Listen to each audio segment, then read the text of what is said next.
Good evening, everyone. I now call the East Lyme Zoning Commission regular meeting of April 24th, 2025 to order at 7:30 p.m. Could we begin by saying the Pledge of Allegiance? I pledge allegiance to the flag of the United States of America and to the republic for which it stands, one nation, under God, indivisible, with liberty and justice for all.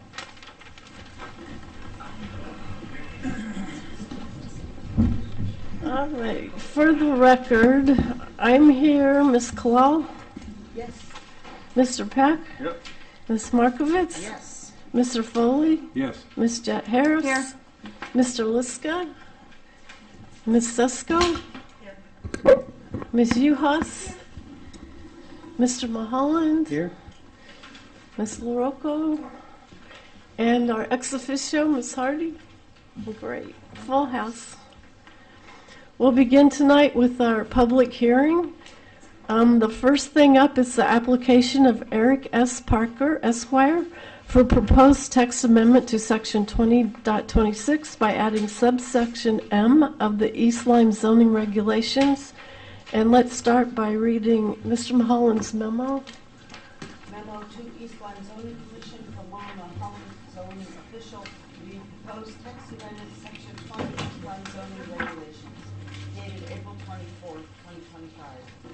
Attorney Eric Parker has arrived at text amendment section 20 of the East Lyme zoning regs. This section is entitled General Regulations and contains various regulations for home occupations, gasoline service stations, restaurant, outdoor dining, and numerous other standards. Included within these are regulations on Section 20.26, drive-through facilities. Mr. Parker has proposed to specifically amend this section by adding an additional regulatory standard, Section M. Presently, Section 20.26 states in full, drive-through facilities are permitted for banks, financial institutions, pharmacies, bakeries, and fast food restaurants only in CA zones and are subject to the following requirements. A, the drive-through facilities shall clearly be accessory and subordinate to the primary use. B, drive-through facilities, including requiring stacking lanes, shall be located only in the rear or side yards only. C, drive-through facilities shall not generate the need for additional driveway curb cuts. D, a minimum of 5 vehicle stacking spaces shall be provided on site for each drive-through station, including the vehicle being serviced. Where a restaurant order board and service window are proposed, each service aisle shall provide a minimum of 10 stacking spaces, with a minimum of 5 stacking spaces before the order board. Each service aisle shall not have more than 2 service windows. E, stacking lanes shall be separate from internal traffic aisles to allow traffic to circulate through the site without entering the drive-through facilities. F, stacking lanes shall be a minimum of 10 feet wide and each vehicle stacking space shall be 20 feet in length. G, stacking lanes shall be designed to minimize traffic congestion and promote pedestrian safety. H, drive-through facilities shall be screened from view from public streets with substantial landscaping and using a variety of evergreen and deciduous species. I, outdoor speakers shall be located a minimum of 100 feet from the boundary of any residentially zoned property and shall not be audible from any other property. J, drive-through facilities should be designed as compatible architectural element of the primary building. K, no restaurant or food service establishment with a drive-through facility shall be built or established upon a lot or premises within 1,000 feet of any part of any other building for lot or premises used for such purposes. L, no restaurant or food service establishment with a drive-through facility shall be built or established upon the lot premises within 1,000 feet of any other building, lot, or premises used for such purpose. Existing premises used for such purpose prior to this regulation shall not be deemed conforming. Notwithstanding the foregoing provisions, it is hereby expressly provided that a retail bakery that term is defined in Section 1.6 of these regulations may be permitted a drive-through facility subject to Section 8.2.12 drive-through facilities. Note, all fast food restaurants are by special permit. See Section 8.2.7. Mr. Parker has proposed adding a new standard, M, which states in full, notwithstanding the foregoing provisions, it is hereby expressly provided that a restaurant or fast food service establishment with a drive-through facility may be built or established upon a lot or premises that has no ingress or egress onto a state road, as long as the driveway accessing such lot or premises is at least 250 feet from any state road, measured from the center of the driveway along the right-of-way line of the town road servicing the site to the state right-of-way line of the intersecting state road, and at least 200 feet from the primary driveway accessing any other restaurant or fast food establishment with a drive-through facility measured center of driveway to center of driveway. This section will apply even if such a lot is within 1,000 foot of any part of any other building, lot, or premises used for such purpose. Any such establishment must comply with the requirements of 20.26A through J. Attorney Parker is here this evening and will give a brief presentation and will be available to answer questions.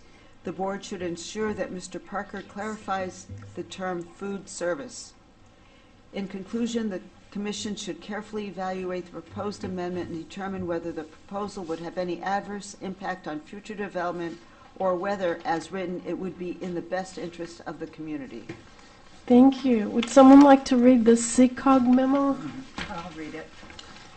March 4th, 2025. Chairman Thurlow, I am writing in response to a request for an intermunicipal referral for the town of East Lyme. The application was received on February 27th. The application was referred to this agency pursuant to Section 8-3B of the Connecticut General Statutes. The proposed amendment seeks to regulate and clarify the conditions in which a restaurant food service establishment with a drive-through can operate on a non-state road. Based on a review of the material provided, I have determined that the proposed zoning regulation amendment is not likely to have a negative intermunicipal impact. If you have any questions, please call me. Dan Robinson, Associate Planner. Thank you. Would someone like to read the DEEP memo? Hello. East Lyme Zoning Commission, care of William Mulholland, Zoning Official, Zoning Department, Town Hall, 108 Pennsylvania Avenue, Nyack, Connecticut. Proposed zoning text amendments for Section 20.26, including text amendments for subsection L and a new subsection M. Dear Commissioners, thank you for notifying this office of the proposed zoning text amendments for Section 20.26 of the East Lyme zoning regulations as noted above. Acting as the Commissioner's staff, our office has reviewed the proposed zoning text amendments for consistency with the policies and standards of the Connecticut Coastal Management Act, and we find them to be consistent. Please be advised that this consistency determination was based on coastal management considerations only. It does not necessarily reflect other municipal planning and zoning considerations that may apply. These comments are made in response to the review requirement contained in Section 22A-104E of the Connecticut General Statutes, which requires the notification be sent to the Commissioner of Energy and Environmental Protection at least 35 days prior to the commencement of the public hearing. Once notified, our office is responsible for reviewing the proposal's consistency with the policies of Section 22A-92 and the criteria of Section 22A-102B of the CCMA. Once again, DEEP would like to thank you for the opportunity to review and comment on the proposed zoning text amendments. Should you have any questions regarding this letter, please feel free to contact me by email. Thank Sincerely, you. Karen Michaels. Thank you. Would someone like to read the Planning Commission memo? I can read that one. March 19th, 2025, Ann Thurlow, Chairwoman. Regarding application of Eric S. Parker, Esquire, for a proposed text amendment to Section 20-26 drive-through facilities, adding subsection M to the East Lyme zoning regulations. Chairwoman Thurlow, in the East Lyme Planning Commission at its meeting of March 11th unanimously found the above referenced text amendment consistent with the Section 9 Economic Development of 2020 East Lyme Plan of Conservation and Development. The Commission also recommends the Zoning Commission ensure traffic, health, and safety concerns are addressed with any application. If you have any further questions regarding this letter or the POCD, please do not hesitate to contact Gary Gaishel. Sincerely, Kurt Scott, Vice Chairman. Thank you. Is the applicant ready to present? I'm ready to proceed, Thank Madam you. Chair. If we could have your name and address. Sure. Attorney Eric Parker. I'm an East Lyme native, but I practice in Rocky Hill at Romano Parker and Associates. My clients, Sanjay and Rakesh Desai, who are the owners of the Motel 6 at 269, or two of the owners of the Motel 6 at 269 Flanders Road, have joined us tonight as well. The members of the commission may recall hearing a very similar presentation from me almost exactly a year ago. I'm also joined by Joe Wren, who's the engineer working on this project. I've introduced my clients, but just to be clear, this is a zoning text amendment which applies to all properties within the zone, not specific to any one parcel. We presented this to the commission about a year ago, as I said, and we came back with a tie vote, which, as you know, results effectively in a denial, at least not an approval. We're back now with some slightly changed circumstances for my clients that have caused us to reapply and perhaps give the commission some additional information to take one more look at this issue. I won't take a lot of your time. I know you have a busy agenda for the rest of the evening. There is, as Commissioner Kalal read into the record, there is a prohibition regarding drive-throughs within 1,000 feet of other drive-throughs when you're talking about restaurants and food service establishments. That's in 20.26K, would mean that the parcel that my clients own, which is how we became interested in this, the Motel 6 property, has been subdivided to allow a second parcel closer down to the state highway. That parcel, as Mr. Wren's going to show in just a moment, is within the 1,000 feet radius of two different drive-throughs. One on the other side of I-95, the Daddy's Noodle Bar property, and the other being the Starbucks, which is just across the street.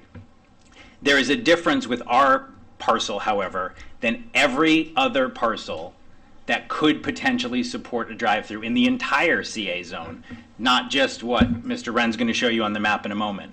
And that is that our parcel is accessible and would be accessed for this purpose, not from a state road, but from a local road. And there is a difference for properties that would be accessed from a local road as opposed to a state road. And we think that, especially given that the Planning Commission has determined that our application is consistent with the Plan of Conservation and Development, and the difference between the types of parcels and the accessibility issues, there is good cause for that restriction in K, just as it is in L, where bakeries and retail bakeries are removed from the section, that this type of parcel also be removed because of the differences it presents. It would be entirely accessed off of a town road. As you see in the proposed text amendment, we've put in some safeguards. At the Commission's recommendation last time we were here, we made these changes and came back to you after a brief continuance, suggesting extra space even off of that local road from any other driveway that would support a drive-through property to make sure that the traffic concerns and things like that would be addressed. Of course, this is just a text amendment application. Any activity that was going to be considered pursuant to this, were it to pass, would still require an application, and all the other things that would come with any application that would come before the commission, including traffic studies and everything else that Mr. Wren would prepare to satisfy all the concerns about that particular application. All we're talking about now is differentiating types of parcels, and while it's not, I think it is important to point out that this does apply throughout the entire zone. I also don't want to stand here and suggest that we're going to be creating a whole new way for hundreds of drive-throughs to pop up in the town. This is a parcel that has some unique challenges that my clients own, and a review within the zone shows that this is really an unusual circumstance. Joe, do you want to show your map with your red circles? Can I ask, Joe, if you don't mind, if you could bring it closer to us just so we can see it and then push it back out that way? Absolutely. Thank you, because I can't see. The public had come up and asked us to turn it so they could see it. That's why I brought it way over here, but I can. Oh, that's fine. Afterwards, you can put it back, but yeah, I can't see it. So for the record, Joe Wren, professional engineer of Indigo in Old Saybrook. I'll actually upright this so you can read all the words without tilting your head 90 degrees. So similar plan that we had last time. Bill, you're familiar with it? Or you need I probably have it memorized by now, Okay. so I'm good. So we went up and down Route 161 and identified all the existing drive-throughs that there are, and then we obviously put their logos on the map so you can easily identify which are which. So starting from the bottom of the map or to the south, we have Dunkin' Donuts. Oh, and by the way, all the purple shade is the CA zone. So you'll see just overall, you'll see that all these radii take up the entire CA zone, and they overlap each other along Route 161. So the reason for this is there's no other spot along Route 161 right now where you can add a drive. And the regulations are in place to alleviate or not add to traffic congestion that's already on Route 161. So only our proposal is for a property that's within the CA zone, but not directly entering or exiting on Route 161 on another road, but not Route 161. So that's the main purpose of the amendment. So going back to this, we had down to the south, we have Dunkin' Donuts here, and then we have Burger King. Now all of the very heavy kind of dash lines around, those are the 1,000-foot radius from the property. So then we have Burger King, we have Starbucks, which is close to this property. This is the Motel 6 property highlighted in blue. We actually have more than two radii in here. So we're within the radius of Starbucks, obviously. We're within the radius of Burger King. We're within the radius of the Noodle Bar. And we're also just touching the radius of Flanders Donut Shop right now. So those kind of impact this property that was approved for subdivision, and there's a new parcel created there out in front of Motel 6. So then moving up to the north, we have Daddy's Noodle Bar, we have Flanders, and then all the way up to the north, the last drive-through to the north is, of course, McDonald's. We show Noble on here, but that's really the other end of town, off 95. So the entire strip along Route 161, you can see is just totally overlap. So again, just to reiterate, what we would like to do is, since we have frontage on a side road, I'll show you this plan. The subdivision plan. So this is the Motel 6 property, that same blue shape. This is the Motel 6 building and its parking lot. This dark line here is the subdivision line. So this piece down in here met all the zoning and planning requirements, and that was approved for subdivision. So this piece is now its own separate lot. Any exit or entrance, if there were to be a drive-through on here, would only be allowed to enter or exit onto King Arthur Drive, and not the state highway at all. So again, that's the main purpose that we're here. Excuse me, Joe, just one brief, apologize. Yeah. If there was, for example, a fast food application at some point in the future, should this text amendment pass, that's a special permit before this board, so they'd have an opportunity to scrutinize that whole development. And there are possible other things that might have to come back should this be approved. Yes, Eric mentioned that before. So what Eric had mentioned before, just to reiterate, is this application is nothing specific to this property, just in the CA zone, something that can exit or and enter onto a non-state highway. And any future development of this parcel or any other parcel that this applies to has to come back, as Bill just said, to you as a special permit. So you have full scrutiny at that time. You can require a traffic study. You can require a driveway that's further away than is shown on the plan, whatever it may be at that time. Or on a particular site, you may determine as a board that drive-through isn't the best for that particular location and just say no and deny the application. So you have full scrutiny. You're not, by approving this text amendment, and Eric, correct me if I'm saying anything wrong, but by approving this text amendment, you're not approving any specific development on this property. Right. Or any other It's just property. it's just the amendment that applies. So So- hopefully that clarifies some things. So there's not a building yet that's being talked about. There's no building. But if there was a building, if this did go through, if there was a building, how many feet would it be from the Motel 6? And how many feet would it have to be? What did you say, 200 feet from the state highway? How many feet? 200 feet from the primary driveway of another restaurant or fast food establishment, and 250 feet from the state road would be the driveway. And how many feet would that make it from Motel 6? I'm just curious to kind of get a layout of it. Joe, yeah, I think Joe has the measurements. So this property frontage of the subdivided parcel is a little bit more than 300 feet. So it has 300 feet of frontage on King Arthur Drive. So that means we could easily get more than 200 from the state highway. And this would become the new Motel 6 driveway up here. So right now it's the red, comes all the way down the hill on that angle. So the red would go away because this lot would be developed. The new driveway would be up here, a much shorter driveway, kind of straight in and out without going up the hill, much more direct. The other, of course, again, that's specific site development, so I'm not really sure where exactly the driveway is.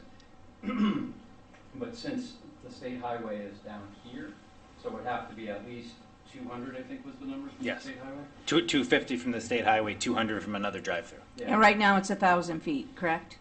It's 1,000 feet building to building, lot to lot. That's the red circles Joe has. It's a totally different measurement. It's not a radius in our proposal. And, just a point of clarification, you now have architectural design review for any new buildings, should you get that far, and should this move forward to that point. So that's another layer of review by this commission. I was just going to ask if you have more of your presentation, then we'll ask questions, but I don't know if you had Sure. any more. Are you done? Yeah. Just very briefly, what Joe's chart shows is that in that section of the CA zone, the Route 161 section, there is a de facto drive-through ban for restaurants and food service establishments because there's no properties that can support them the way it's currently designed. The CA zone goes up into Flanders on Route 1.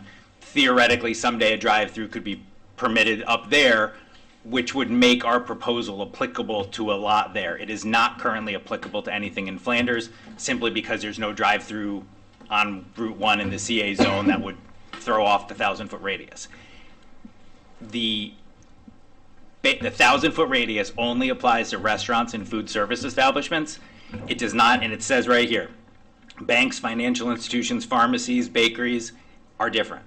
And the difference between food service and restaurants and a drive-through is traffic.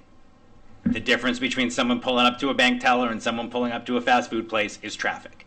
So if the concern is traffic, and that is why there would be a 1,000-foot radius for one type of drive-through, or two if you say restaurant and food service are two different things, is traffic, this parcel and parcels like it are different because they're not dumping those cars directly onto a state road. And so the concerns of traffic congestion can be alleviated, not to mention that whatever application comes before the commission, traffic studies and all that can be conducted at that time. So we think there is a significant difference to this parcel. We attempted last time to address the commission's comments and make some changes and come back to you. We were, as you can imagine, disheartened by the result when a vote was taken, but we're hoping if you have more concerns, we can tie vote, right? We can address them, but we think that, hopefully with that additional information, perhaps our proposal will make some more sense or maybe raise some questions you'd like us to address. So at that point, we'll take any questions you have. Thank you, Madam Chair. One last Sorry, Joe. clarification too that I just thought of is that kind of related to how this comes through you as a special use permit for your full scrutiny. You now have very particular the safeguards for all the new driveways in town and built in the regulations. So any new drive-through would be subject to all those new regulations. I know we have a lot of grandfathered ones that are kind of frustrating and don't meet that, but your current regulations are good regulations, and they would safeguard by any other increased traffic because of regulations. And we did specify at the end of our text amendment that it must still comply with A through J, which is what Joe's talking about, largely related to drive-throughs. Thank you, Madam Chair. Thank you. I personally think I love the improvement of where the driveway's located from last time. Any questions or comments? Questions for the applicant? No, I mean, I thought this made sense to me last year. It still does. If anything, I mean, these regulations were written for a very different looking Route 161. We have to expect things that are going to change. But as far as, you know, traffic coming in and out on a town road, I mean, it's what we've got now at the new car wash. I mean, by its nature, it's a drive-through. It's coming out on Industrial Park Road. It's not like we're not particularly breaking new ground here. I mean, this seems to me to be perfectly sensible. Any other questions? I was just curious, how far is the west end of the building from the ramp This one's building. that goes up to 95? Since that's not exactly a state road, that's a federal road. There's no building. There's no There's no building. building. There's no Well, building. but you have a design of what you think, where you think the building should be. So how far is it from the ramp?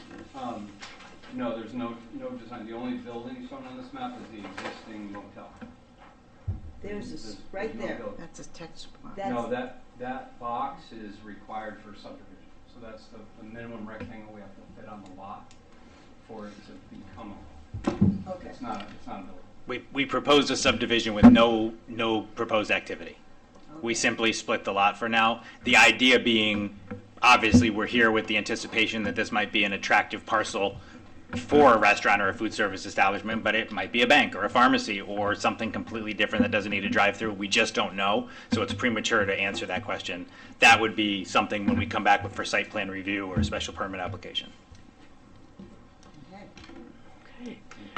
Well, if the commission doesn't have any more questions, is there anyone from the public here tonight that would like to speak? No, I'm going to speak as your ex officio. Mm-hmm. This was advertised as a public hearing. And it's hard to get people to come out for a public hearing. And look at the crowd that's here. And they came to get information, and that information was not available to them to ask questions. They could not see the visual. It was very difficult to follow what was being said because they were facing a black screen. And I think that that's something that I think might not benefit or might benefit either. But I think that for many of the people who are here, they would have liked to have been able to see the visuals of what you were seeing in order to make some valid comments about this. Can I suggest a reenactment? Turn the chart around and How many people here tonight are for this hearing as opposed to the next one? Is anyone here tonight? Did you come for this hearing? No. Okay, so is there anyone in the audience that wants him to turn the map around and reiterate everything?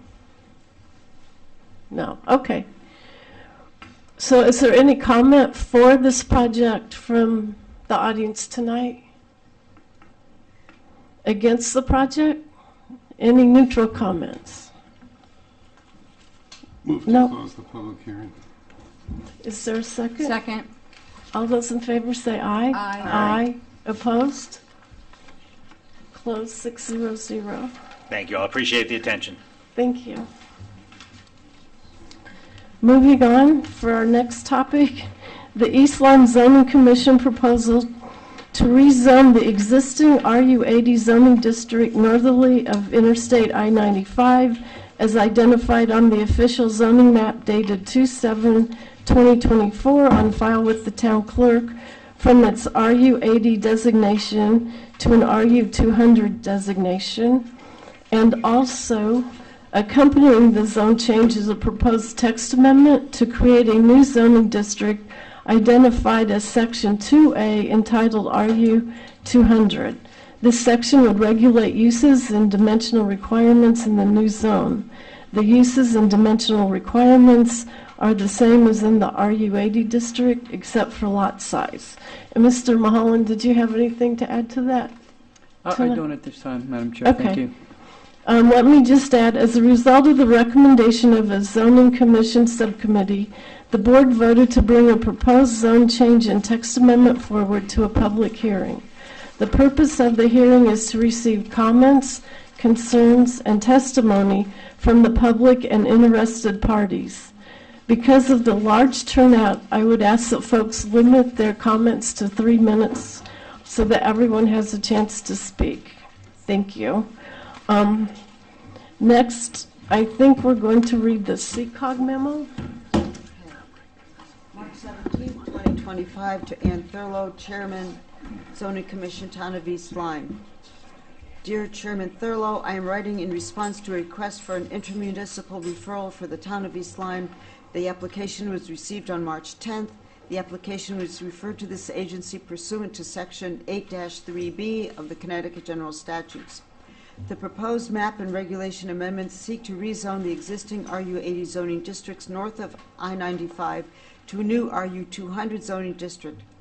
The proposed RU 200 zoning district would increase the minimum lot size from 80,000 square feet to 200,000 square feet.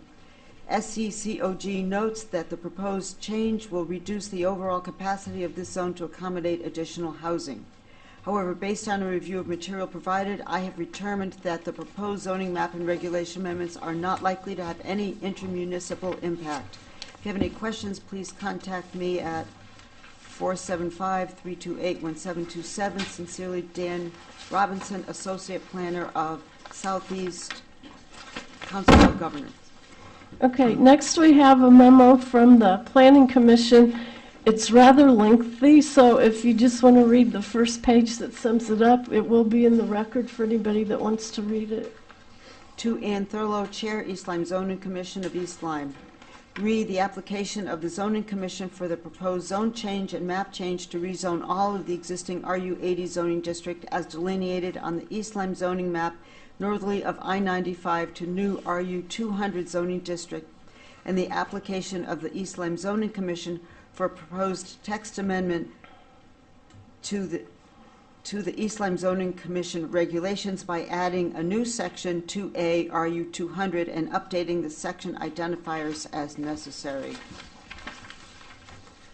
Chairwoman Thurlow, the East Lyme Planning Commission at its meeting of April 8, 2025 found the above reference zone and map change and text amendment inconsistent with the 2020 East Lyme Plan of Conservation and Development as amendment based on the findings in the memorandum from Gary Geschel, Director of Planning to the East Lyme Planning Commission, and William Holland, zoning official, dated April 8, 2025, attached. If you have any further questions to this letter or to the POCD, please do not hesitate. Contact Gary Geschel, Director of Planning at East Lyme Town Hall.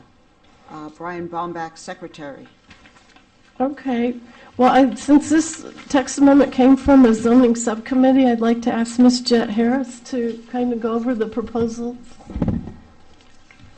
For quite a long period of time, we have noticed that time and time again it comes up about protecting the water, mostly well number 5, that's up in the north end of town, which is considered our agricultural part of town, where all the farms, or most of the farms, the majority of them are located. So we started asking questions. So we had several meetings here to see if it was warranted to have a public hearing, and the evidence proved that it did. So that way the public could come and weigh in. Professionals, experts in their field could come in and weigh in and respond. And so we feel like we're doing the town due diligence by at least exploring these opportunities for our community, which is to protect our precious resource as water. Once it goes bad, we can't. And the other 5 wells, we have the graphs of the 6 wells, and well number 5 is consistently unharmed. and we would like to try to do everything that we could. And that is why we set up this public hearing. We wanted to hear what the public had to say. We're very interested in it, and thank you, everybody, for coming out tonight. At this point, does the commission have any questions for Ms. Jet Harris? Ms. Kala? Or we can go straight to public comment? Okay. I have Oh, a Mr. question. Peck. I would like an enhancement of the thinking in regards to the evidence that the subcommittee has found as far as dense population, of the effect that a lot of septic systems have on water, groundwater. I understand that there's a lot of evidence, and I think this should be shared before public comment.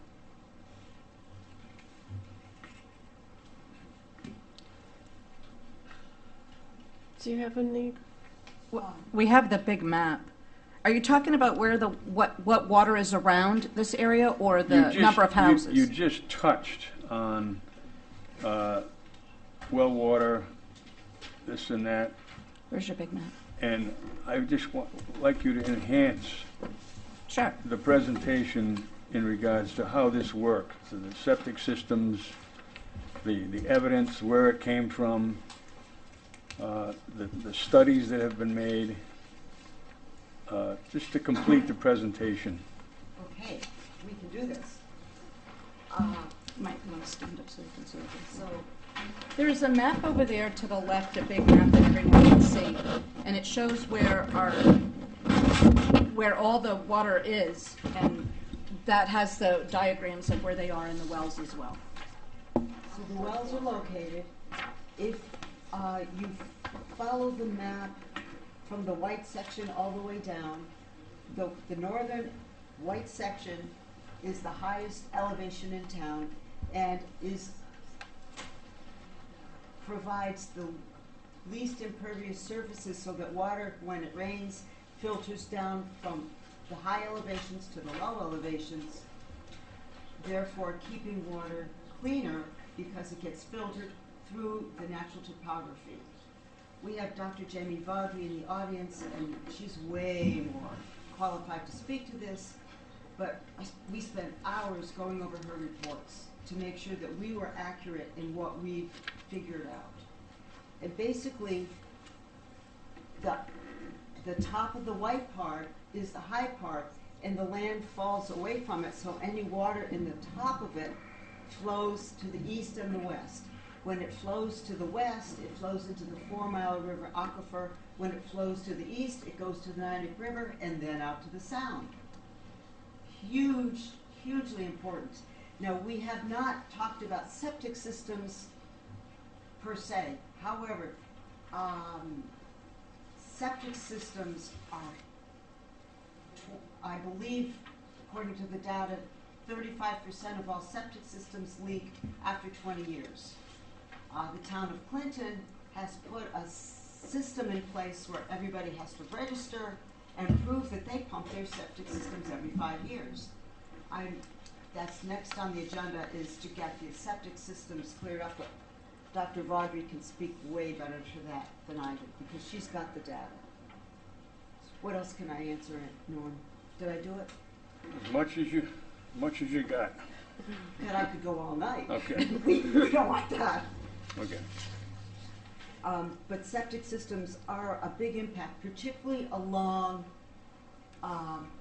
Latimer's Brook. So what happened, we had a 100-year storm, which happens frequently, from the top of Grassy Hill, Walnut Hill Chase. All that created a brand new channel down the back side of Walnut Hill Chase, which now has an 8-foot by 10-foot chasm, which drains into the Cranberry Brook, which drains into Latimer's Brook, which is no longer habitable to fish because all the land that was at the top of Grassy Hill is now in Latimer's Brook and heading out towards the Niantic River, which impacts the eelgrass population, which impacts the baby fish spawning, everything, these areas impact are like nurseries to the fish and the wildlife and the sound, which ultimately end up becoming our food source. So if we can protect what's up at the top of the town, we have a good chance of at least impacting what happens in the bottom. And once we get through with this particular hearing tonight, we can move on to ways to clean up the septic tanks that leak into Latimer's Brook. But for now, you're saying with the bigger acreage, there'd be less septic tanks. Say that again? With the larger acreage, changing it, there'll be less There septic would be tanks. fewer septic tanks, exactly. That's what I keep waiting to hear. We're asking people who own property in the north end of town to accept a new encumbrance on their properties, a reduced use of it, and an automatic reduction in value if you're thinking ever of subdividing. But you haven't even made any effort to quantify how much even potential good this zone change will do. I mean, I'm willing to stipulate that clean water is nicer than dirty water, but how exactly do you make the jump from a 5-acre zone change to that? Just a general, assumption that fewer septic tanks are better, that may be true, but there's building practice, that can address that issue. I mean, there's all sorts of things short of an encumbrance on people's property that can address these issues. I'm very reluctant to add more regulation on top of what seems to me already overregulated property when you don't have a clear line between contamination of a well and potential development. I mean, I've been paying attention to real estate in this town Would for the other wells not be evidence? I've been paying attention to real Excuse me. estate in this town for 40 years, and I have not seen any drive towards overdevelopment of anything north of Route 1. It's not just about overdevelopment, it's about preserving the farms. It's about And the water. and It's the about water the water. and the farms. They kind of go hand in hand up there in the north end. So, and we tried to get people to comment during when we were trying to gather information about does it actually lower property values, and no one has agreed with that. So, Yeah, I'm going to be very interested in hearing what the public has to say. Yeah, me about too. it. We have a lot of landowners Yeah. from the north end in the audience, and they will speak. And I'll be inclined to go along with the plurality here. But first, are there any more questions from the commission? Okay, first I'm going to request the first go around to keep your comments, try to keep them to about 3 minutes. First, we're going to do comments for the zone change, then we'll do comments against. And we did have 2 people write emails in. They asked me to read them at the meeting. So I'll start off this section with comments for the text amendment. The first one is from Rosemary Ostfeld, and her letter said, "Dear Ann, I hope you are doing well. I understand that there is an opportunity for East Lyme residents to share their thoughts on the proposed 5-acre zoning. Can the following please be included in tomorrow night's meeting? I support the proposed 5-acre zoning in East Lyme. I grew up in East Lyme and am a current resident. I have seen excessive development that has occurred in our town, particularly within the past decade, and the negative impacts it has had on our land and water systems. I hold a PhD in land economy from the University of Cambridge in the United Kingdom, and I have volunteered on the Inland Wetlands Agency and have helped write the most recent plan of conservation and development. I urge you to approve the proposed 5-acre zoning. It is critical that you take this step to conserve our land and water systems that are vital to the town of East Lyme. Thank you." And then the second letter we have for the amendment to East Lyme Zoning Commission members. This is from John Bidirka. My name is John Bidirka, and I own 11 acres at 1 Grassy Hill Road in the area of the proposed zoning change. I would like to go on record stating that I fully support a 5-acre zone. Thank you for reading my position on this matter into the record. Very respectfully, John Bidirka. At this time, is there anyone in the audience? Excuse me, Madam Chairman, are you going to read the Garrity letter? when we get to the negative comments. Okay, thank you. Is there anyone else that is for this text amendment? Good evening, my name's Tom Kalal, and I too support this proposed zone change to protect the water for the future generations. Thank you very much, and thank you for your service. Thank you. Yes. Hi, my name is Jax Rodriguez. I live at 297 Main Street, Niantic. Did you get that? My name is Jax Rodriguez. I live at 297 Main Street in Niantic. Please vote yes to protect the water for my generation and the next generations to come. Thank you.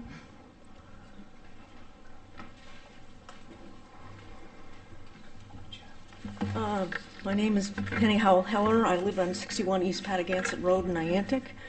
I lived in town for 46 years. Retired after working 38 years for the Connecticut Department of Environmental Protection. And I'm currently also speaking as chair of the Natural Conservation Commission of East Lyme. I'm asking this commission carefully consider increasing protection of the town's drinking water supply. It's a vital natural resource and a key to property values. If you don't have drinking water, you don't have property values. It's valueless. So that is an all or nothing situation. Now and in the future, please carefully review the data that has already been presented by the Conservation Commission to the Planning Commission and submitted in record already. We also have a big report that we've done over a long period of time showing exactly what happens when you what threatens contamination of drinking water in this town. This town relies on groundwater and aquifers. It's a whole different situation than what's going on in our neighboring towns. A lot of neighboring towns have a reservoir, surface water. They put a fence around it. They don't let anything in there, even as something as innocuous as a hiking trail. In contrast, this town, over its long period, the aquifers are home to gas stations, roads, businesses, houses that have replaced the natural vegetation with impervious surfaces in too many places. The effect of losing the filtration and stabilization of vegetation shows up in the monitoring data that the Public Works people have been very carefully getting, which is what Deb was alerting to. So if people want to know what happens to your drinking water, and this is the groundwater, not the surface water, that the town has taken to sampling every single year. They sample for sodium. Sodium is an issue, but it's not the only issue. It's an indicator issue because once you get sodium in your drinking water, it opens the chemical door to many other chemicals, including lead, iron, chromium, cadmium, and other things that are not monitored. And that's in the town wells. The private wells, I don't know whether private wells are doing this kind of monitoring. This is very expensive monitoring the town carries out, and the Public Works people should be lauded for their very good ability to limit the salt. The very recent data that I just got from Ben North yesterday shows that the salt levels are dropping a little bit in the next 2 years because they have put in a lot of new methods to limit the salt that goes on the roads. Of course, the salt will always be going on the roads, but even with all the things that the town works have done over the last few years, all but 2 wells are still above, have salt levels that are of concern. 1, 2, 3, 4 have salt levels that are above the health recommendation for people on a limited salt diet. But it's not just the salt. The salt is the canary in the mine. Other things are going on that make it so that the more impervious we have, the more you're going to get runoff, surface runoff, but you're also going to be affecting the groundwater, which is invisible. People don't see it unless it's monitored. So the only town wells that have been spared are surrounded by untouched grounds. In the prison, it's well number 2 and well number 5. But even well number 5, which has very low salt levels, has doubled since 2005. So they all have a statistically increasing trend and over the time from 2005 to 2024, over the 20-year time period. So even the wells that are in untouched northern areas are increasing in salt, which means that they're increasing in everything else that could come in if there was a contamination issue. So I'm asking you to consider rezoning that will slow down or stop the replacement of natural vegetation with impervious surfaces of any type. Several studies have shown that water supplies are at risk of contamination when impervious surface coverage exceeds 10%, which is pretty low. If all of the town's land parcels, regardless of size, were limited to 10 to 15% impervious coverage, our water supply would be in much less danger of uncontrollable contamination. Such regulation could be put in place to at least protect the northern part of town, especially the 4 Mile River aquifer, as it's the only aquifer suitable for future town wells. Runaway contamination of water supply would be horrendously expensive to correct, and a death knell for property values. I was just wondering, if we have time later, we could have you back, but we're trying to keep it to Sorry, three more minutes. Thank you. Anyone else here to speak for it? Good evening. Arthur Keebler, new to Grassy Hill and very proud of it. Moved here out of Danbury where it turned into a hellhole, which used to be country land like this. I hear you speaking of the groundwater. It's not, in my opinion, specifically the groundwater that we have to look at. It's what goes along with the urban sprawl. You said you've been following the real estate in this area. That area, the water is still clean. That's because nobody's up there destroying it. Once you have all new houses, you have people with the yard envy, and it's the people moving from out of state that the turf builders, they put down excess to have their lawn better and better. We don't have that up there now because the people that are up there, many, many generations that have grown up there, they want to keep it and preserve it that way. I have been told that right near my house is the headwaters of the river, 4 Mile River. That affects not just the Grassy Hill area, that goes into Long Island Sound. Do you want to give away all of that pristine area for the length of the river and then try and clean it up at a later date? Why don't you stop it now before it gets out of hand? Thank you for your time, and I hope you have common sense and don't think that we're going to make more tax money by having more houses. It doesn't work that way anymore. Good evening. Thank you.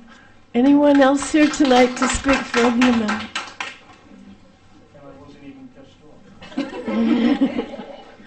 Hi, I'm Dr. Jamie Vaudry from the University of Connecticut, and I've actually been working in the Niantic River watershed for 25 years. It's where I got my start as a scientist, and I'm a resident of Niantic on 21 Bush Hill Drive. Penny spoke very well about the impact of salt, and I want to share a little bit about the impact of nitrogen as well. And it gets at that septic system and the need to preserve this land that we just heard about as well. So our system is connected. You know, the Niantic River watershed includes East Lyme, Salem, Montville, Waterford. We have the 4 Mile River watershed. The Patagonia River watershed is also here. And a watershed is area that includes both the fresh water that we see on the surface and the groundwater that we see, that we can't see, that is underwater flowing through this system. And that water carries nutrients or salt or contaminants down through this land and to the coast.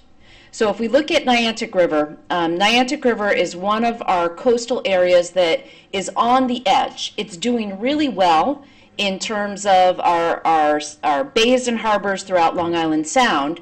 It's kind of one of the jewels that we hold up and say, hey, there's still eelgrass here. There's still flounder, baby flounder that you can find in the bay. Not a lot of them, but they're there. There's shellfishing that occurs in Niantic Bay and Niantic River. Those are all good indications. But it's a system on the edge. It is right at the limit where a little more nitrogen is going to tip it over. We will lose the eelgrass. And that's a number we know, 50 kilograms of nitrogen per hectare of embayment. And it is right there at 50. So preserving these areas in the headwaters are critical to maintaining the health of not only our groundwater and our drinking water, but also Niantic River and Niantic Bay. Before I came here tonight, I looked up a map viewer that the Center for Land Education and Research at UConn has put together. It's called the Watershed Assessment Tool. And on that tool, you can see that the western half of this area that we're talking about, the white area in the north part of this map here, is doing great. It's got the green color, and it is classified as a conservation category, meaning that it's doing well, low nutrient, good water quality, good habitat quality in that system. We call it a conservation category because it's important to continue to conserve that area and keep the impervious cover, those driveways and roadways, out of that area as much as possible. The eastern half, however, is in the recovery category, which means that the health is impaired but could be improved by conservation and reforestation or revegetation of this system. So that's why I support moving from the 2 acres to the 5 acres, because we are protecting that area. Now, I just want to say real quickly about the septic system, because you asked. Septic systems are great at protecting human health. They remove bacteria so that we're not getting that bacteria into our drinking water, assuming those septic systems are doing well, which is what Ms. Kalal was getting at. We need to check them, make sure they're operating correctly. They are terrible at removing nitrogen. That is not what they are designed to do. And so if we allow subdivisions to happen in these kind of pristine headwaters that we're trying to protect, then we are doubling the nitrogen in that system. Happy to talk more about that at a later time. We have models that can estimate the amount of nitrogen that is in there. We have a new model that's coming out. It's going to be a nice web map viewer that is actually friendly, we hope, for people to look at, that you'll be able to go and check into how Niantic River and the habitat is doing. But for septic systems, they, again, do almost nothing for nitrogen. And so if you add or you double the septic systems in an area, you are almost doubling the nitrogen that you're putting into the system. Thank you. Thank you. Is there anyone else here tonight? Yes, sir.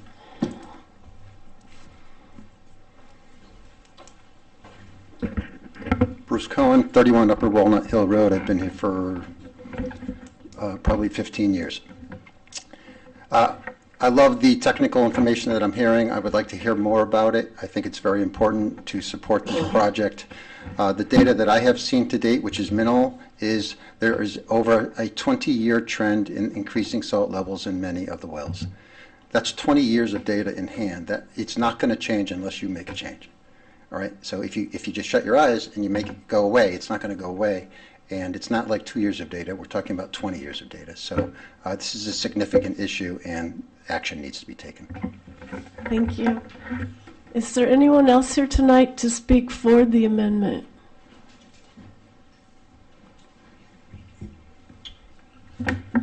I'll just be 3 minutes. Thank Hello, you.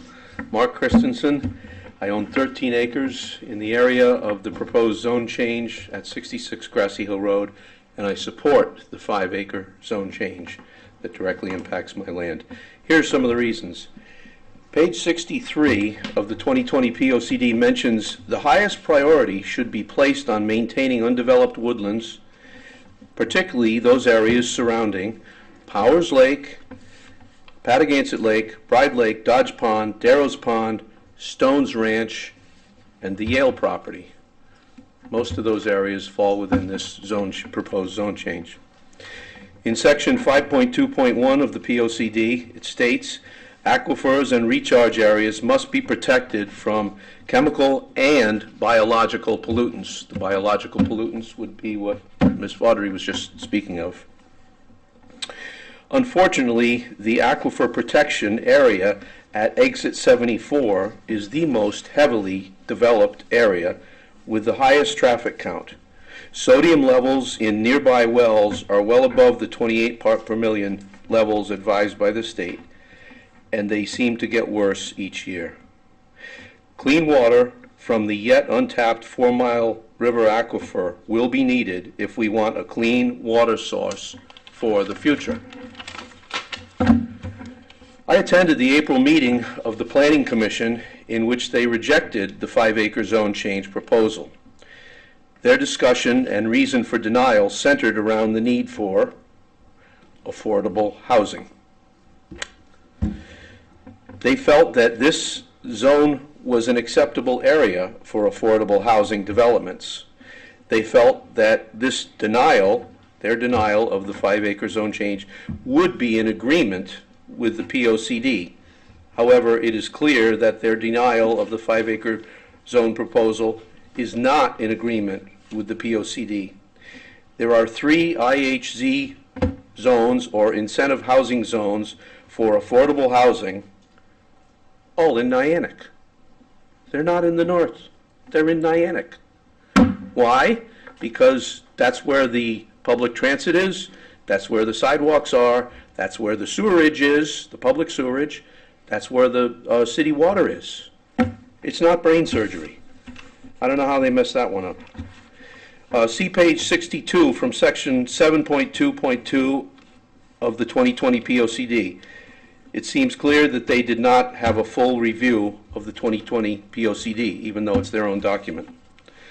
Other sections of the 2020 POCD that support this zone change are sections 5.3.3, which refers to salt runoff and persistence. I won't go into that. You've heard Penny describe that already. 5.3.4, which refers to nitrates in subsurface sewage disposal systems, what Jamie was just talking about. Also on page 43, it is stated that the single most important feature of open space is its ability to aid and abet water quality and quantity of drinkable water. In closing, I will point out that the New London Water Authority has thousands of acres surrounding their reservoirs. Much of it is fenced off. There is no development in those areas.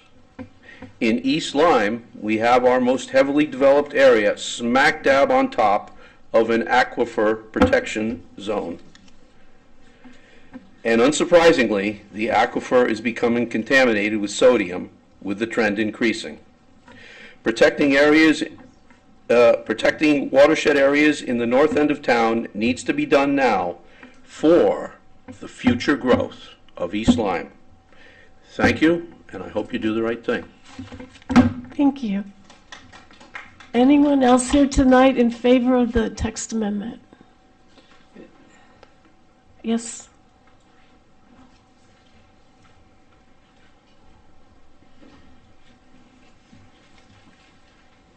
I'm Caitlin Sheldon at 85 Holmes Road, and like my neighbor on Upper Walnut, I am not an expert in any of this, but I've been in my home for about 15 years, and I've seen the growth that's happened around there.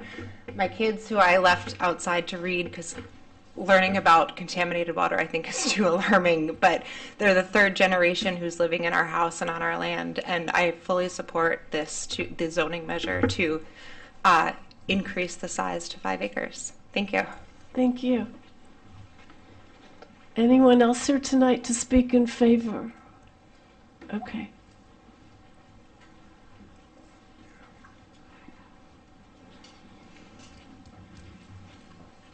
Hi, Lindsay Resch, 15 Grassy Hill Road. I'm also here to support the revision to the 5-acre zoning district.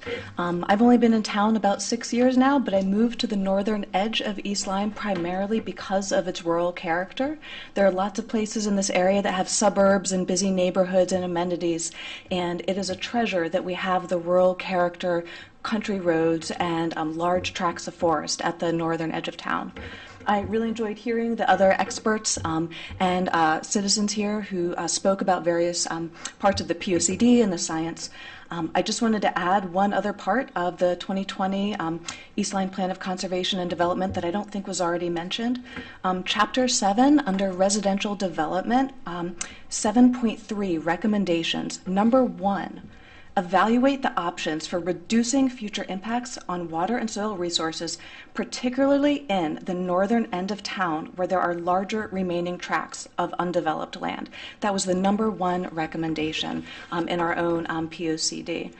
Under economic development, 9.6 recommendations for the northern Flanders neighborhood, encourage the conservation of agricultural character, which can be accomplished by maintaining views of farm fields from roads and continued protection of ecological resources as specified in the conservation development by design, zoning, and subdivision regulations. All of these things are pointing in the same direction, that we would benefit from having 5-acre zoning to limit the number of additional houses that can go in for sodium, for nitrogen, for the preservation of the character of the neighborhood. Thank you. Thank you. Anyone else here tonight for the amendment? Okay, we'll move on. Is there anyone here tonight against the amendment that would like to speak? We have one letter. Oh, we have someone here. Good evening. My name's Mark Butterfield. I live at 6 Upper Walnut Hill Road, and I'm affected by this zone change in that my wife and I own some significant acreage, as do my other family members. I know people have worked hard on this, and I understand it. The 5-acre zoning is not in accordance with the plan of development.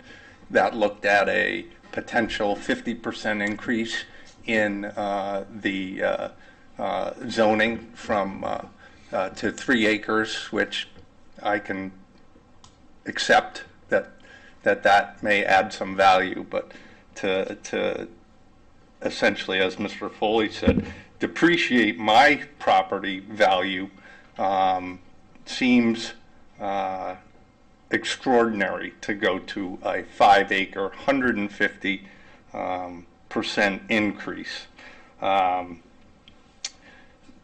You know, I look at the houses that have come up recently on Upper Walnut Hill or Scott Road or Holmes Road, and they're not inconsistent with the houses that are already there because they're on 2 acres. They're not close to each other. They have some space. It seems the R80 has served us well. And if we needed to increase that a little bit, I'd probably be good with that. And I didn't say anything about the plan of development, but this proposal is not in accordance with the plan of development, just like the planning department has identified. Earlier, years ago, the state was interested in buying property. Our property and my family's property borders the state forest. And if we were interested in selling our development rights, we would have done it then. But we're not interested in developing our property, and we have no intention to. But in the same token, I don't want to devalue it by giving up those development rights, whether it's for our family or somebody else's after we're gone. I think that the 5-acre zoning, by the way, I'm a retired staff engineer for Electric Boat. I've done a lot of things. I have a degree in engineering. But the people that I hired at Electric Boat, and there are hundreds of them, engineers and designers, they want to live out here. And when you go to a 5-acre zoning, you have pretty much, even though these people are well paid, you've put them out of business. They can't come here and buy 5 acres. The few people that I know that have been able to come here and build that I've worked with or hired at Electric Boat, you know, they struggled, as I did when I was a young kid 30 years ago, 50 years ago, building our own farm and our own property. And I've lived in town for greater than 50 years, and my family still lives in town. And I have an interest in being reasonable. And I thought the plan of development, as it was written, was reasonable. You talked about a 3-acre zoning. Okay, not the end of the world. You know, I think that maybe people don't even realize the property that we have up there. And the state forest borders our property, thousands of acres. You know, how can changing just a very small portion of it really affect it? I check my water. I have a septic system. I have a well. We have greater than 15 acres. I have no system at all on mine, and it is not degraded at all. I also have 3 ponds on my property that drain into various areas that probably push through over 1,000 gallons a day into the system. And our ponds are very... I was just going to, if you could wrap it up. Yep. So, thank you. I will wrap it up. But anyway, I'm against this for those reasons. I think it's a little bit of a land grab. And I'm opposed to that portion of it. And I think if you stay within the plan of development, then I would probably be okay. Thank you. Thank you. Is there anyone else here tonight against the amendment? Yes, ma'am. Hi, my name is Patricia Butterfield, and I'm also from 6 Upper Walnut Hill Road. So I have lived on our property for more than 50 years, grew up here. It was part of an 80-acre parcel that came from 120 acres when my parents built the farm. I am looking at property values. I'm also looking at, and it's not necessarily you people that are sitting on this board right now, but many zoning people have agreed to have the not the cram property, but a huge parcel of property in town on Upper Walnut Hill, Holmes Road, up to Montville. You've allowed that to become whatever is going to happen, multifamily houses, whatever. Doesn't seem like you were very concerned at that time about water.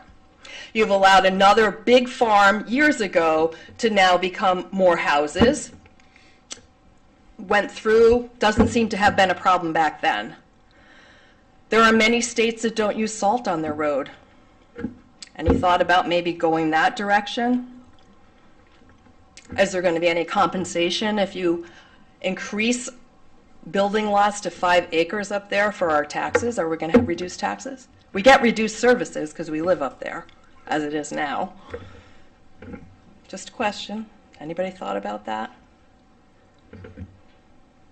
And honestly, if tomorrow we sold our property after you did this 5 acres to a developer, they're going to come here and ask for all sorts of special things to put more houses. Are there regulations that are going to stop that from happening?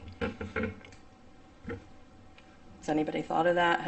Is there actually a way to put a regulation in if you make it 5 acres that no more development can go on there?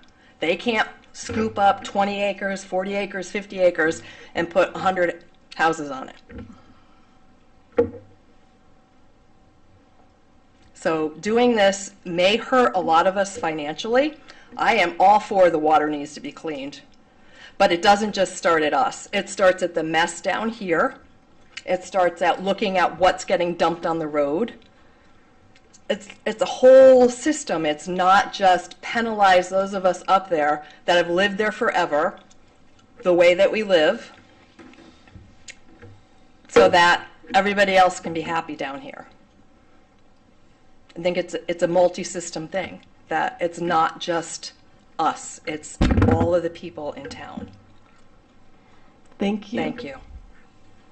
Anyone else here to speak against the proposal?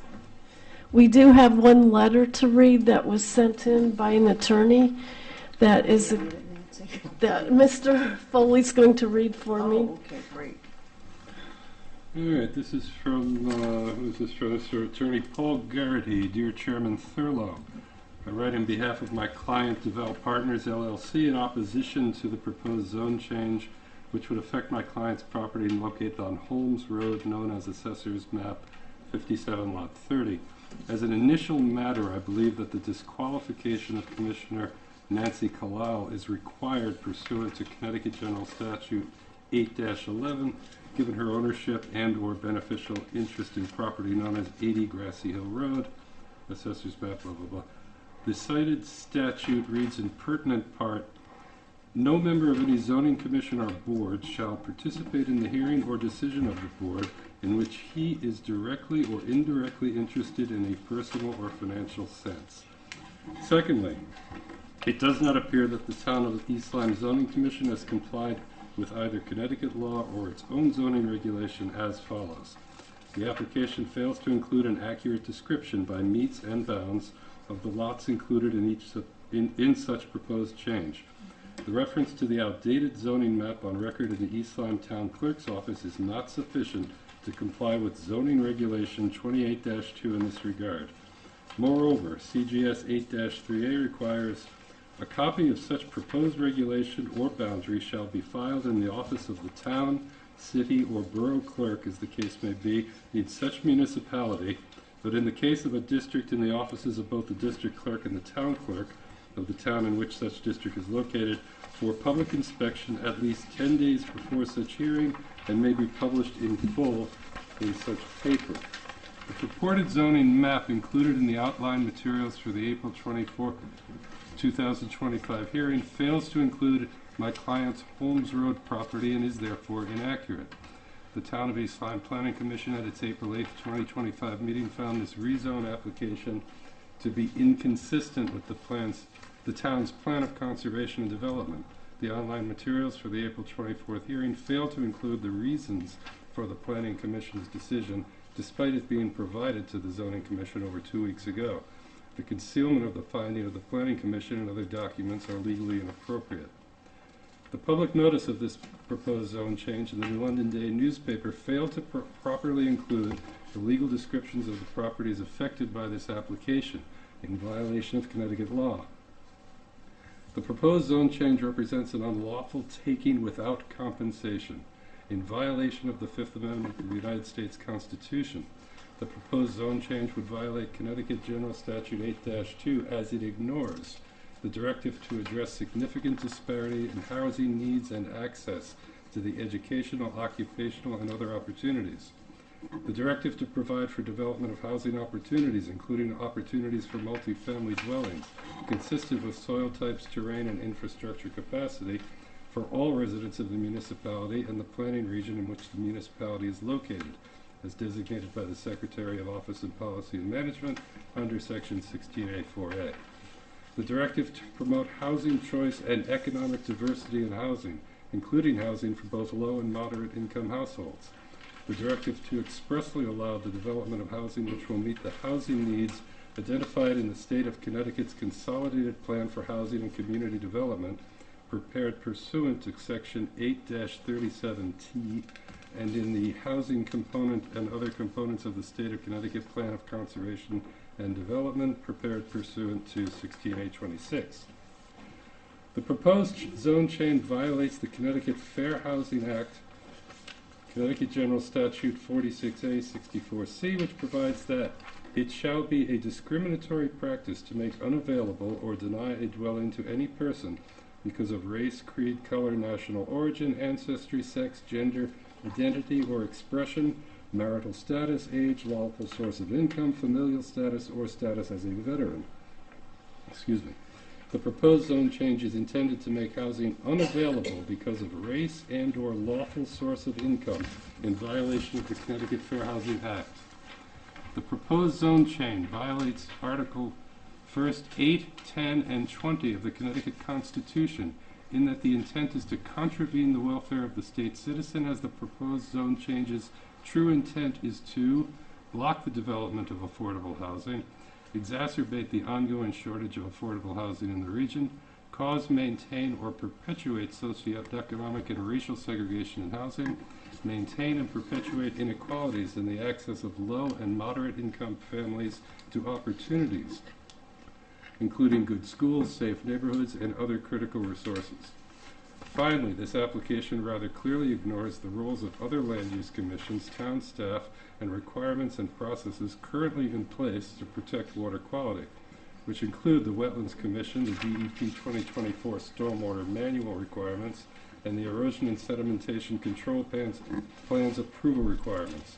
Simply stated, this proposed zone change is unnecessary and is intended solely to benefit a small number of currently economically advantaged large lot size property owners at the expense of many others. Please read this letter of opposition into the record of the proposed zone change application and further include it in the record of this matter. That's all I'm Garrity. Mr. Mulholland, do you have any response as far as the meets and bounds that he's talking about? In the master file is a legal description of each parcel of land.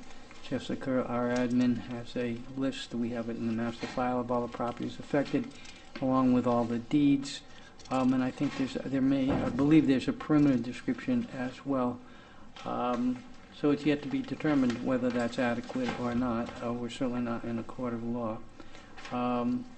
So that is in your master file, and I understand Jessica, our admin, has filed all the paperwork with the clerk's office, and because I think he noted he thought there were some documents not there, we feel that they are there. That he has a view. I will leave it at that. Does our subcommittee have any response to this letter? Yes, I do. I would like to ask Commissioner Kalal if because she does own a farm up in this area that we're proposing the text amendment change, and I would like for her to let us know, is she going to gain any benefit from this, and could you give us the status of your farm? I do not benefit from this whatsoever. Our farm is we're in contract with Connecticut Farmland Trust for preservation. I have no stake in Can this. you use your mic? Oh, sorry. I have no stake in this whatsoever. Our farm is in negotiations with Connecticut Farmland Trust to be put in trust in its entirety to always maintain as agricultural land. Thank you. Thank you, Mrs. Kalal. When did this letter come in? Just a couple. 3 o'clock today. Hardly gives a person time to review it. Any other comments from the audience tonight? If you spoke once and have something else to say that you didn't cover the first time, this would be the time to do it. No, we're good? All right, does the subcommittee have anything to say before we ask for a motion to either close or continue the hearing? No, I'd just like to thank everybody for coming out tonight. Thank you very much, and expressing your views, and thank you for taking the time. It's very important to us. Thank you. And we listened very carefully to what all of you had to say. Move to close the public hearing. Excuse me, Madam Chair, I apologize. So you're looking to close the two public We hearings? need to close both for the text amendment and for the zone Thank change. you, Madam Chair. But do you have something first, Mr. I'd like to address, there were a couple of comments indicating that the Planning Commission felt this was not within the recommendations of the POCD. I was at that meeting, and as I explained to our commission here in my report in regards to that meeting, the very strong opposition to this by the planning board was that they felt that this would promote affordable housing, because somebody said, oh, 5-acre zone, forget it, we'll show them. We'll present an affordable housing project and put 20 houses on 5 acres, and they can't deny it. Well, that was their reasoning. I don't know if the POCD was against affordable housing. I don't think so. Secondly, if we have evidence, as we have been presented tonight, at a public hearing of an affordable housing project, we have a pretty good case in an appeals court to fight against an appeal if we happen to deny affordable housing. So, but the main point is that that was their only, as far as I can recall, their only objection to this. And it's been presented tonight many reasons why the POCD would be in favor of this.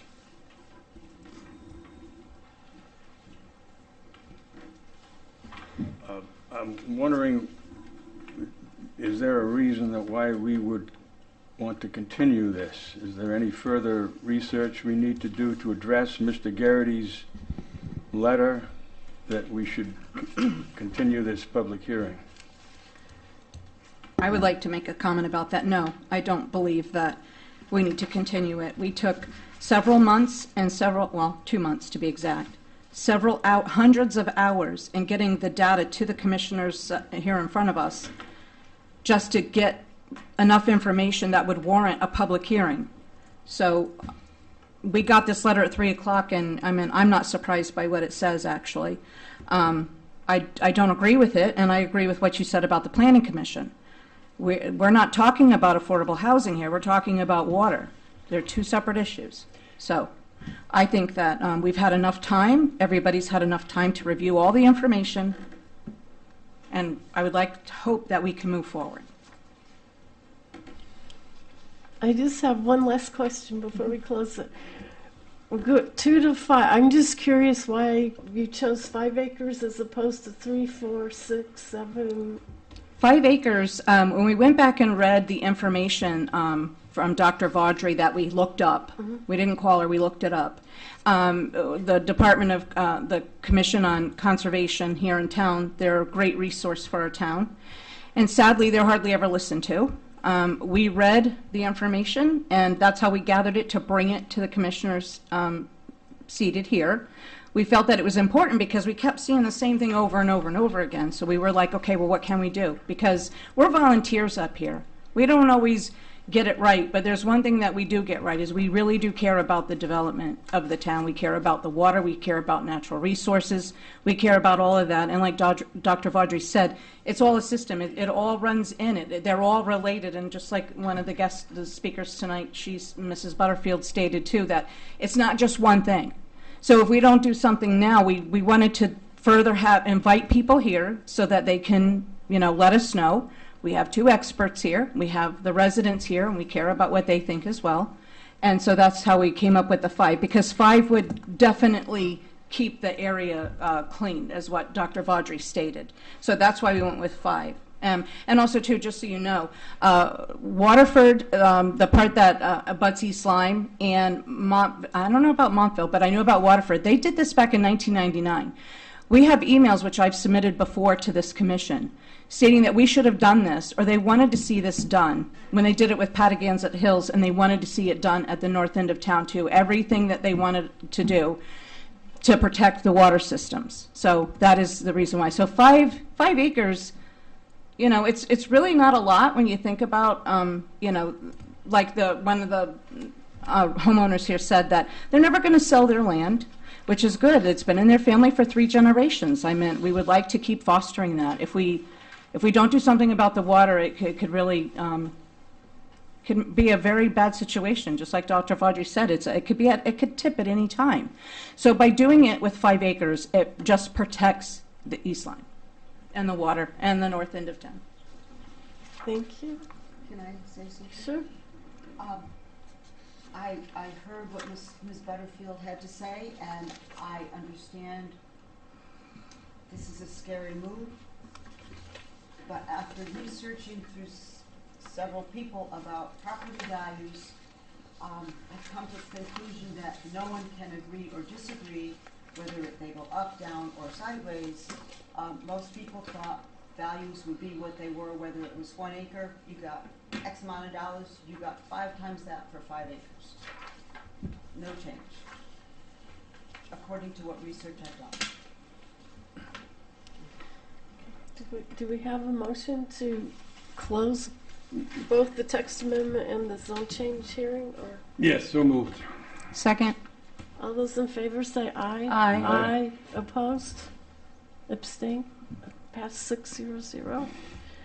Okay, would you all like a 2 or 3 minute break before we start the regular meeting? No? Keep on going? No, let's keep going, because we can vote Okay. tonight, too. We're going to start with the application of Eric S. Parker Esquire for proposed text amendment to section, Hey. excuse the, let's continue with the regular meeting. Application of Eric S. Parker Esquire for proposed text amendment to section 20.26 by adding subsection M of the East Lyme zoning regulations. Would you like to discuss that tonight? I mean, I'm fine with it myself. I think they made changes that we asked for last time. Wait, can I say something here? Yeah. So, I thoroughly understand why they would want to subdivide and build something. However, here we have a second hearing. The problem is water, and yet we're going to allow construction of whatever size and volume with impervious surfaces uphill on what is the aquifer at the bottom of the hill. So why would we allow more impervious surfaces to be built, despite the fact that they've reworked it to make it happen? This, From a traffic point of this view? application has nothing to do with construction, Nancy. It's just a text amendment having to do with allowing drive-through uses of adjacent rather than directly onto a public road. It's really not appropriate to assume that you know what they have planned for the property. It's just not our job to do that. They would have to come back to approve a building. They would have to come back to approve the landscaping, what it looks like, how big it is. None of that's a given. You could say no at any time. But this text amendment does allow any drive-through restaurant all down that whole entire corridor and the whole town. No, it it doesn't. No. It doesn't remotely do that. It only allows a drive-through entrance and exit to be somewhere other than a state road. For the whole town, though. But this is the No, only... just for the CA zone. Just for the Right, well, CA yeah, that's, zone. but that whole, And okay, this so is let the me only- rephrase that, this is the because I said it only wrong. property that meets those criteria. Right, let me just rephrase it. So the circles that he circled, which is the area leading into Flanders, all of them would be able to possibly do anything. They could do a bank, like he said, they can do a bank. It's not for any one business. And they could do a bank, they can do a drive-through, they can do a store or whatever, but it will entail a drive-through. They could. We don't know. That has nothing to do with this application. It really doesn't. This is a specific change allowing drive-throughs on town roads as opposed to a state road. It does not increase the density or the number of such drive-throughs. There's no other place for them. This is the only property in town that has these criteria. I Town road understand that. adjacent to the property. I really do understand that, but I know that the residents in this town will be very hard pressed if it for some reason turns out to be Coleman Street in New London and that little tiny area, which it could happen. It's, I don't think so. It's not even a given that they would put a drive-through in there. It's just whatever business or goes in there. Right, I may understand not that. have a Apart from the drive-through. fact that it's a great improvement over sticking those directly out onto the state highway. Exactly. I feel They like should that all be like driveway that. design, the new driveway design is much better than what's going on there right now. Sure it is. Yeah. It's safer, it'll be easier on traffic. It's an enormous Right, but in that area, there's a lot of traffic anyways, and you have 3 subdivisions that are up there up at the top of King Arthur Drive. Plus you have another 20-plus acre parcel that's up there too. So we can certainly imagine that somebody's going to try to put something in there. It's a commercial zone Right. adjacent to an interstate highway. I understand that. It's not going to be a meadow. I know, I understand that. I don't want it to, it can't be a meadow, it's a CA zone, I get that. But, okay. Do you have an opinion? yeah, I don't see anything wrong with this. It's a general text amendment. It does not address any particular site, of course. and we've been reprimanded for talking about site-specific in the past. But we put this 1,000-foot limit into place because we had a problem on Flanders Road. And these left-hand turns and tying up traffic, we were trying to remediate that problem. Are they reducing it from 1,000 though to 250 feet with this proposed? No. That's not what we're doing. We put in the 1,000 square foot to slow down development of high-volume businesses. The stop and go, the left-hand turns with only 2 lanes. This is off the beaten track, and I don't think, knowing what these national food chains are looking for, they want to be on the main road. I don't think you're going to get very many of these fast foods off on a side street. I really don't. And there's not many available sites anyway. Since these 1,000 square foot thing was put in, now we have 6 lanes on Flanders Road with no left-hand turns getting on and off I-95. The traffic is going to flow. Somebody's going to come in and knock down the 1,000 square foot to something. I'd be opposed to that still, because I don't want to see a lineup of these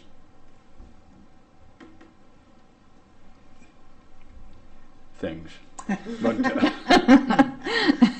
things, okay. So I have no problem with this particular. I have no problem with it either. I don't need, I think we're ready to vote. I'll make a motion then to approve the application of Eric S. Parker Esquire for proposed text amendment to the East Lyme zoning regulations by adding new subsection M to section 20.26. I'll second that. All those in favor say aye. Aye. Aye. Opposed? It passed 4-2. Madam Chair, published next Thursday, effective on Friday, the following Friday. Thank you. Thank you. Next, we have the East Lyme Zoning Commission proposal to rezone the existing RU80 zoning district northerly of Interstate I-95 as identified on the official zoning map dated 2/7/24 on file with the town clerk from its RU80 designation to an RU200 designation. Accompanying the zone change is a proposed text amendment to create a new zoning district identified as Section 2A entitled RU200. This section would regulate uses and dimension requirements in the new zone. The uses and dimensional requirements are the same as in the RU80 district except for lot size. Madam Chair, both would require separate motions. Okay, that's fine. We can discuss it tonight. We can take what everybody said and vote next week. It's whatever the commission wants to do. I'm ready to vote now. I'd like to put it off till next week. There's a lot to chew on here. Yes, I guess it is next We week. have isn't it? 65 days to vote. Yeah. How do you, I could go either way. would you like What do to you wanna vote do, vote? tonight or discuss it? Well, or then say it. Think about it. Honestly, I'm very much on the fence about this thing. No, we can dispose of it tonight or continue it. Another week isn't going to make any difference. I think we're back next Thursday. We can discuss it a little bit if you want. Well, I'd like to vote. Let's get this over with. This has been pending for months. So make a motion and see if it carries. I would like to make a motion that I don't have the piece of paper, so I can't read off of there, Jess. She doesn't have it either. Off the agenda. Well, I'd like to read it properly. I don't have it on my agenda. Yeah, Do you have it's it? just the wording here. Okay, that's all. can I borrow yours? Thank you. I can only see out of one eye, actually, right now. Okay, where is it at? It's B and C under the public hearing and the regular meetings. This one This, here. this, and this, but Okay. we're doing them separately. Okay. The East Lyme Zoning Commission proposal to rezone the exiting RU80 zoning district northerly of Interstate I-95 as identified on the official zoning map dated 2/7/2024 on file with the town clerk from its RU80 designation to an RU200 designation. I vote in favor that we pass it. I agree. We have a second? We have to have a second. I second. Any discussion? Yeah. We can discuss. I was very impressed at the town residents that came out and they voiced their opinions. We had 2 experts who have many years and published works in this very subject, and I think that this is a way that we can do all the things that it's meant to do, which is to protect our water, and I was very impressed with the turnout. I very much agree about water protection. What I'm on the fence about is the 5-acre requirement. I don't feel comfortable with that. I feel comfortable with maybe 4 or 3, but I think 5 might be excessive.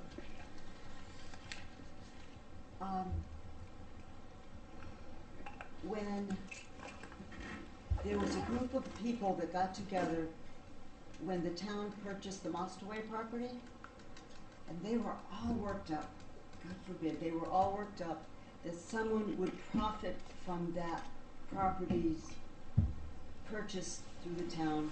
Somebody would make money off it, whether they baled the hay, whether they sold off the wood, and people were really focused about it. And one woman in particular lived on a half-acre, and she didn't understand what happens to birds when farm or land that is used as farmland reverts back to Mother Nature. She didn't understand, so she looked at it from her little plot of land in Giant's Neck, and she did not understand what happens to land on a larger scale, way larger scale than her little property. Unless you can visualize in your head the parameters of a bigger parcel and how large or how small 5 acres is, depending on your point of view, you really have no basis for comparison. Well, because I live on 23 acres and I can tell the difference. Only because I've got a 5-acre part that's one hay lot and a 7-acre part that's another hay lot, and it's all quantified with DEP and conservation people. But my point is,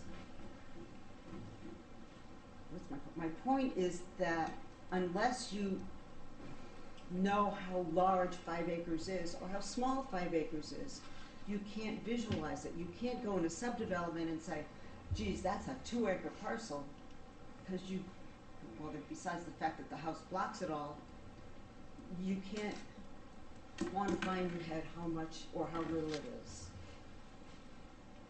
I mean, I understand where you're coming from, but when we first started talking about it, we started talking about 10 acres. Oh, I don't remember that discussion. Well, no, way back. That was way back before we even got as far as this desk. So the 5 acre was chosen pretty arbitrarily. It's just what you thought you could get away with. No, absolutely not. We read the stuff that Dr. Jamie Vaudry put out. She's published. She works at UConn. She is a scientist. And we talked to people that were on the commission, conservation committee in town.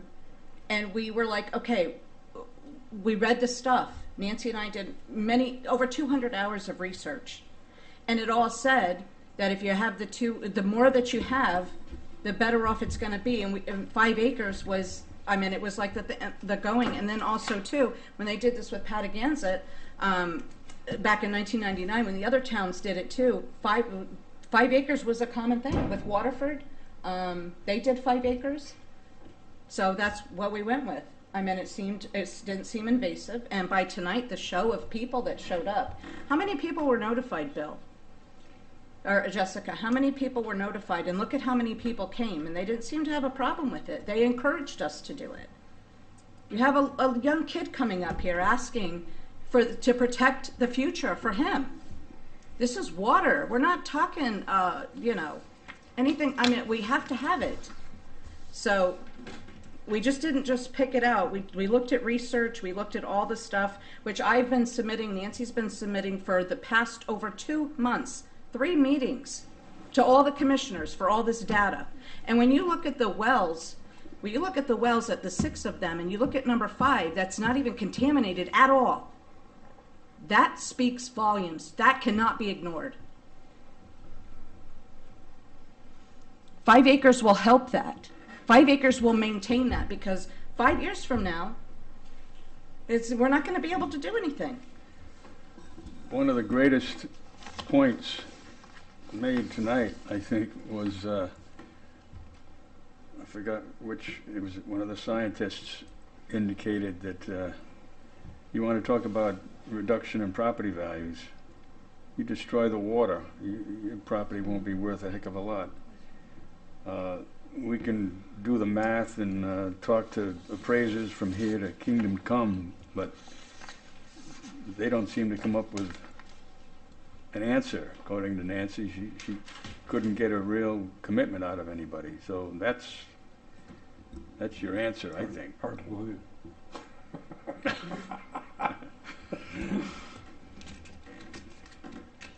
think Penny had a real good point. If you don't have drinking water, your property has no value. Well, why not go to 20 acres then? Well, why don't we? Well, no. We don't, 5 acres, I think, was enough that the residents could handle, and that's obviously with the way they came tonight. They're fine with that. They live there. This is farms that have been in their families for generations. They're fine with it. We had 2 people from the same household that stated they're never going to sell their property. They're always going to keep it. So, yes, we have to make an effort. If there was more than just that, I mean, they're not going to sell their property. It's going to stay in their family forever. So it's not going to go to a developer, which that has nothing to do with our decision in trying to bring forth this. But when you have this many people show up that live there, that speaks volumes.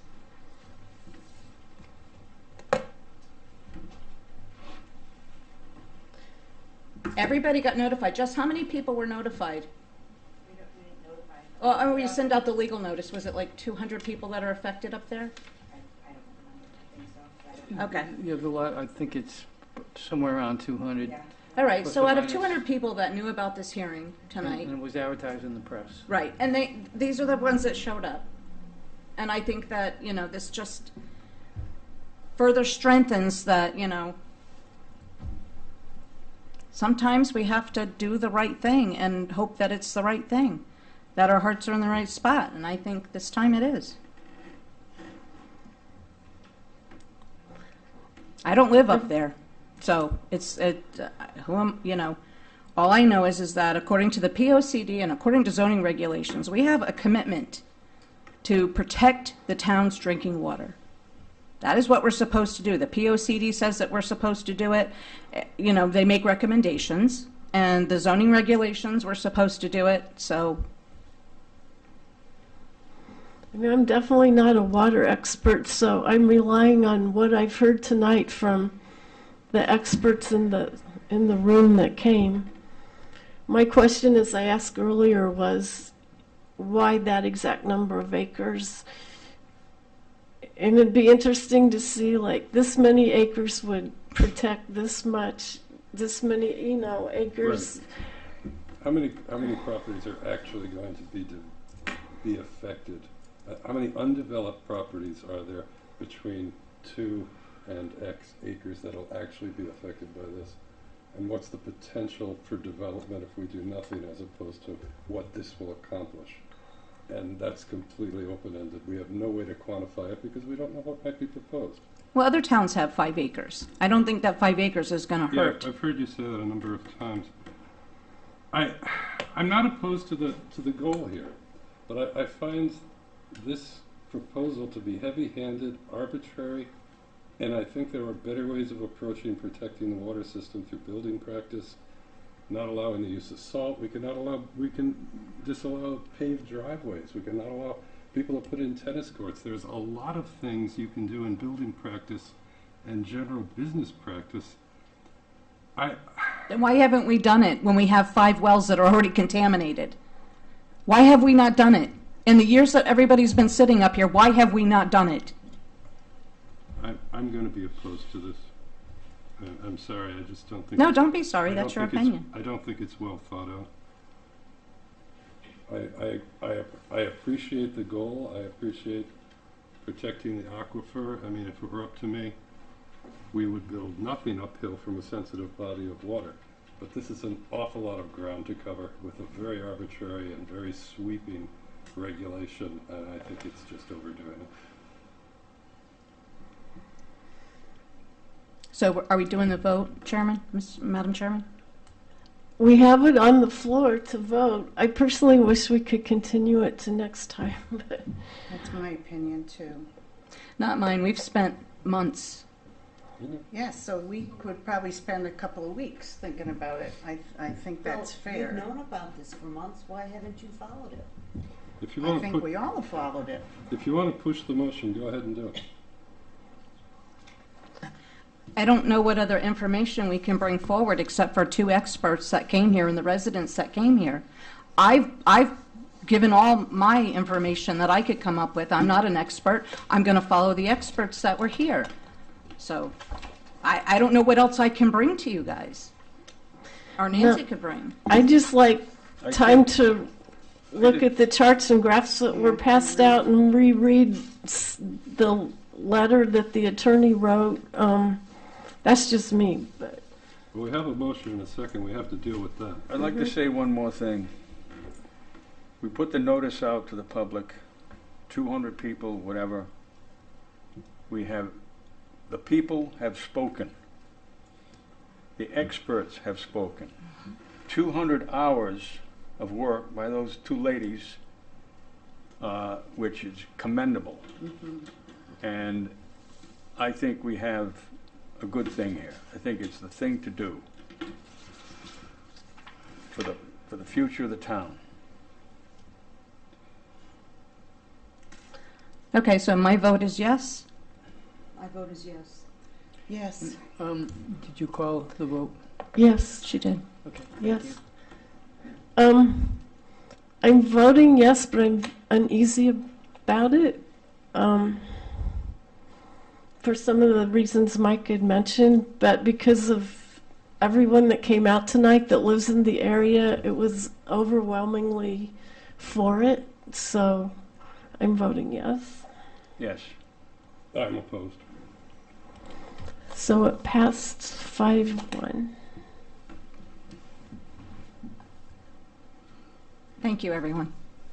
Thank you. Thank you. This was the first time that we've sat up here, and I joined zoning years ago. I started on ZBA, and then I got elected to zoning, and this is why I get up here. So it was the Is first there- time that we did this, We so. have to vote on the second? Yeah, Yes, we do. have to And vote Madam- on the second. Do you want to Excuse me. make the motion for the second? Madam Chair, publish next Thursday, Okay, effective Friday. thank you. We need the motion for the second part. Oh, okay, I don't have it. So You have it on the agenda. It's on the agenda. Accompanying the zone changes, proposed text amendment to create a new zoning district Oh, thank you. identified as 2A, entitled RU 200. This section would regulate uses and dimensional requirements in the new zone. The uses and dimensional requirements are the same as in RU 80, except for the lot size. I make a motion that we accept, Approve or deny, please? we approve this. Thank Okay. you. There was, all those in favor say aye. Aye. Aye. Aye. Opposed? I'm opposed. It passed 5-1. Publish next Thursday, effective next Friday. Thank you. Do we have a motion to approve the minutes? I make a motion, we approve the minutes. I second it. All those in favor say aye. Aye. Opposed? Abstain? 6-0-0. No old business. I don't believe we have any subcommittee reports. I don't believe we have any new business. I do. Do you? Yeah, I Okay. do. Go for it. So I was wondering if there's any way that we can, I heard that somebody through the course of doing this, there was a gentleman, I don't have his name now, but he was on some commission in town. I think I know his name, but I don't want to say it in case I'm wrong. But I would like to know if we can get the signage when we're entering the watershed and we're leaving the watershed, if we can get signage for that. I was told that this person had the signs and the town approved it, but DOT shot it down. So I'd like to revisit that in the future. Do you know anything about that? No, I think that's a discussion with the water department to get started. Okay, so Mr. Mulholland will look into it. Perfect, thank you. In his copious spare time. We read all the correspondence, public delegation. Is there anyone here tonight to speak on something regarding land use that was not on the agenda tonight? Nope. Can I just say one thing, Madam Chair? I would like to thank Mr. Mulholland and Janet and Jessica for all the work they did in helping us, copy all of our stuff at the last minute thing, so I appreciate that teamwork. And it looked like it took a while, too. Mr. Mulholland, do you have anything else for us I'm tonight? good for this evening. Okay. I have nothing to add, thank you. Our ex officio? My info can wait till the next meeting. All right. Yeah. May 13th, Ms. Sesko, are you still attending the planning meeting? There's a treat.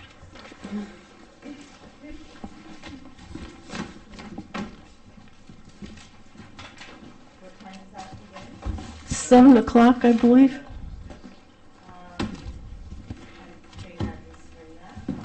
If a problem comes up, just let me know and we can switch around. I think that's it for tonight. If someone wants to make a motion to adjourn. I make a motion, we adjourn? Second? All those in favor? Aye. Aye.